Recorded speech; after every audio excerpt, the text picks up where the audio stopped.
নমস্কার। আপনারা এর মধ্যে জেনে গেছেন যে আজকের আমাদের এই পথসভা এবং মিছিলের কি উদ্দেশ্য।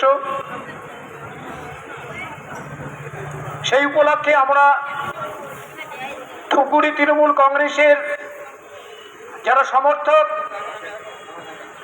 যারা আমাদের তৃণমূল কংগ্রেসের সর্বোচ্চ নেত্রী মমতা বন্দ্যোপাধ্যায়ের আমরা যারা সৈনিক, তারা আজকে একটি বিশেষ এবং গুরুত্বপূর্ণ এবং ভয়ঙ্কর একটা বিষয় নিয়ে আজকে আমরা ধূপগুড়ি রাজপথে আমরা নেমেছি।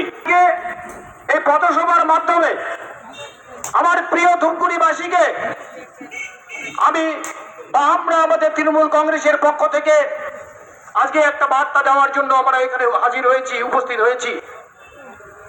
প্রশ্নটা এনআরসি, অনেকে ফেসবুকে যখন আমরা পোস্ট করেছি প্রশ্ন করেছে যে তৃণমূল কংগ্রেস ভয়ের একটা আবরণ বা বাতাবরণ সৃষ্টি করছে, কিন্তু যারা এটাকে বলছে ভয়ের বাতাবরণ, কই আমরা তো এতদিন এনআরসি নিয়ে সে পেয়েছি আসামের। কেন আপনি উপযুক্ত নথিপত্র দেখান। ব্রজবাসী উত্তম বাবু চেষ্টা করেছেন